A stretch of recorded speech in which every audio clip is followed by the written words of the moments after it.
Marque en e-commerce en 2025. Alors déjà, pour commencer, si tu penses pouvoir atteindre la liberté financière à la fin de cette vidéo, tu peux dès maintenant quitter cette vidéo parce que ici, je suis pas là pour te vendre du rêve ou que ça soit du bullshit, pas du tout. Au contraire, l'e-commerce, le dropshipping est un réel business et si tu veux des résultats, bien évidemment, il va falloir travailler et passer à l'action. Donc si tu penses que tu peux atteindre la liberté financière en un claquement de doigts, je t'invite vraiment à quitter cette vidéo. Donc la première étape pour lancer ta boutique en e-commerce, c'est tout simplement déjà de trouver et positionner ton produit. Donc il va falloir que tu identifies un produit qui résout un vrai problème ou qui répond à une forte tendance. Moi, je te conseille vraiment aujourd'hui de miser sur tout simplement le problème-solution. Je sais qu'on entend ça depuis des années, mais c'est ce qui te permettra aujourd'hui vraiment, j'ai envie de dire, d'être sûr d'avoir un produit qui vend. Même si en e-commerce, bien évidemment, tout se vend, mais si aujourd'hui tu es débutant, ça sera beaucoup plus simple pour toi de commencer là-dessus. Donc vraiment, cherche un produit qui résout un problème. Tu vas également analyser le marché pour éviter la saturation et bien évidemment te différencier. Parce que si tu loupes cette étape, tu peux vraiment dire au revoir à ton produit et à tout ce que tu as mis en place. Donc vraiment ne rate pas cette étape-là qui est hyper importante. Ensuite, ça va être de choisir un positionnement clair, un positionnement qui va être haut de gamme, milieu de gamme ou accessible. Mais positionne-toi. Ne lance pas un produit juste parce que toi tu te dirais, admettons que ce produit selon toi peut être vendu, et ne fixe pas aussi ton prix en te disant ok, moi j'achèterais ce produit à ce prix-là mais pas plus, parce que ça c'est une erreur fatale et c'est ce qui peut faire aussi que tu ne sois pas rentable tout simplement dans ton business. Donc le bon produit, c'est égal à quoi? C'est égal à une forte demande, une marge intéressante et un storytelling possible. J'ai mis possible, mais en vérité, le storytelling est clairement obligatoire.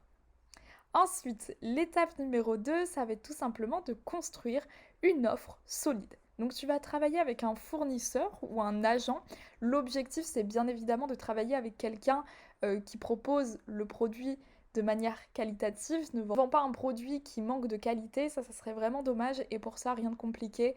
Tu commandes le produit chez toi, tu le testes, tu vois si toi, tu seras en mesure de l'acheter, si le produit il te correspond aussi également et si ça répond toutes ces cases, let's go, tu peux tout simplement travailler avec ton fournisseur ou ton agent. Ce qui est intéressant, c'est que tu peux vraiment fonctionner sans avoir de stock et avec une logistique qui va être très simplifiée.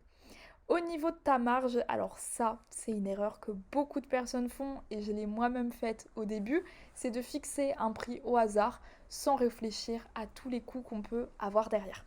Donc je te conseille vraiment de miser une marge de x4. Pourquoi x4? Ça peut peut-être paraître énorme, mais si aujourd'hui tu te lances dans l'e-commerce, ne serait-ce qu'en France, on sait tous qu'on a pas mal de frais en France, que ce soit avec tout ce qui est de l'entreprise, donc l'URSSAF, tout ça. Bon, je ne vais pas rentrer dans les détails, mais du coup, il faut que tu puisses couvrir ces frais qui sont importants pour que tu sois rentable et pour que tu puisses par la suite investir, pourquoi pas, dans de la publicité et scaler au maximum ton business. Donc n'oublie pas vraiment de miser sur une marge de x4. Ensuite, tu vas pas juste vendre un produit, mais tu vas créer une expérience de marque. Donc que ce soit à travers le packaging, à travers le branding et à travers un univers, et ça j'insiste bien là-dessus, un univers qui capte l'attention. Si tu mets ça en place, je peux t'assurer que ta marque, elle va faire la différence avec toutes les petites boutiques qu'on retrouve en dropshipping de manière classique. L'étape numéro 3, ça va être de créer ton site web qui inspire bien évidemment confiance. Donc mise sur du storytelling, comme je te l'ai expliqué juste avant, il faut que ton produit il soit au cœur d'une histoire. Il faut que ta marque, elle a une véritable histoire autour de ton produit. Si tu mets ça en place, tu verras aussi une nette différence au niveau de tes ventes. Et si tu ne sais pas faire du storytelling, rien de compliqué, utilise les outils d'intelligence artificielle. Honnêtement, en 2025, je dirais qu'on ne peut plus se donner d'excuses. On a tellement d'outils qu'on n'avait pas avant et ça, c'est une mine d'or pour tout simplement booster au maximum ton business, peu importe le business finalement que tu développes. Donc l'objectif au niveau de ton site, ça va être de maximiser la confiance. Donc si aujourd'hui tu ne sais pas créer un site, n'hésite pas à demander par exemple à un web designer de créer ton site. Pour info, je le rappelle encore une fois, j'ai mis en place mon propre service de création de site web, donc si jamais ça t'intéresse, n'hésite pas à me contacter directement sur Instagram.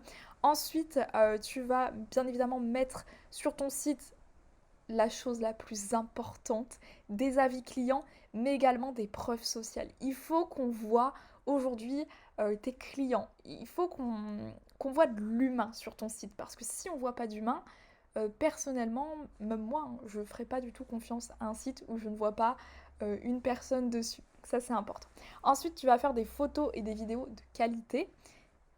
Tu vas avoir une identité visuelle cohérente, donc une DA pro. Pour ceux qui ne savent pas ce que c'est une DA, c'est tout simplement une direction artistique. Donc ça ne va pas mélanger par exemple du jaune fluo sur ton site sur le fond en termes de couleur et mettre, je sais pas, du rose par-dessus. Là, tu peux être sûr que clairement, il n'y a rien de cohérent et que ton client, il veut vraiment avoir peur et il va quitter ta page. Ensuite, bien évidemment, des garanties claires. Ça, c'est quelque chose que beaucoup de personnes oublient, et une livraison rapide. Si ton fournisseur, c'est un agent, clairement, au niveau de la livraison, tu peux avoir des délais de livraison qui peuvent être ultra intéressants. Donc, mise vraiment là-dessus parce que ça, c'est super important. Et plus ton site est crédible, plus tes conversions vont augmenter. Donc, je sais que le site, ça peut être l'étape la plus chiante, mais c'est une des étapes les plus importantes. L'étape numéro 4, ça va être de faire connaître ta marque. Alors pour ça, c'est simple, c'est tout simplement de passer par de la publicité. Donc au niveau de la publicité, tu as différentes façons qui s'offrent à toi, que ce soit de l'ADS pour accélérer ta croissance, mais qui demandent bien évidemment du budget.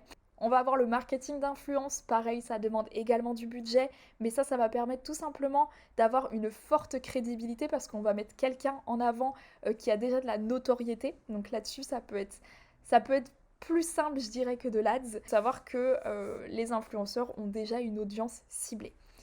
Ensuite, si t'as pas forcément de budget, c'est simple, tu as l'organique, que ce soit avec du contenu sur TikTok, sur Insta, sur YouTube Short. Franchement, tu peux faire un tas de choses avec l'organique. Beaucoup sous-estiment cette façon, mais vraiment, si t'as pas de budget, si t'as pas envie de te ruiner pour faire de l'e-commerce, du dropshipping, c'est pour moi la meilleure méthode. Parce que tu vas attirer des clients sans budget pub. Franchement, il n'y a rien de mieux. Ensuite, ce que tu peux faire, c'est tout simplement d'observer les grandes marques pour t'inspirer de leur stratégie. Donc que ce soit par exemple AirUp ou Gymshark, franchement, n'hésite pas à aller voir comment ils font, qu'est-ce qu'ils mettent en place. Il y en a qui travaillent avec des ambassadeurs, tu vois, tout ça, ça peut être des idées que tu vas pouvoir mettre en place. Ensuite, ça va être tout simplement de créer du contenu régulièrement pour créer une communauté. Pour finir avec cette vidéo, il faut savoir qu'en 2025, les marques qui réussissent, c'est pas finalement celles qui vendent un simple produit, mais c'est celles qui créent une vraie expérience client, qui inspirent surtout confiance et qui bâtissent une communauté autour de leur univers. Donc si tu veux créer une marque, retiens bien ces 3 choses. Et bien évidemment, n'attends pas que tout soit parfait, parce que si tu attends la perfection, tu ne te lanceras jamais en e-commerce. Donc il va falloir que tu testes. Il va falloir peut-être que tu testes de manière rapide si ton objectif c'est de faire des résultats dans les prochains mois, dans les prochaines semaines. Et il va falloir bien évidemment que tu saches ajuster. Si pour toi l'e-commerce c'est juste de cliquer sur un bouton et d'attendre, tout de suite mettre de côté ton projet de faire de l'e-commerce. Il faut que tu comprennes que l'e-commerce c'est du test, c'est de l'ajustement. Et ça demande bien évidemment du travail et ça demande d'être discipliné. N'oublie pas qu'il va falloir que tu lances, que tu analyses et que tu optimises en continu. Donc voilà, n'oublie pas ça, mais c'est bien évidemment pas en attendant que les choses vont arriver. Il faut bien évidemment que tu passes à l'action. Le passage à l'action reste dans tous les cas la meilleure chose que tu puisses faire pour aller atteindre tes objectifs. Donc voilà, c'était tout pour cette vidéo sur comment créer sa marque en e-commerce en 2025. J'espère qu'elle t'a plu. C'était tout pour moi pour cette vidéo. On se retrouve donc dans une prochaine vidéo sur l'e-commerce. Ciao!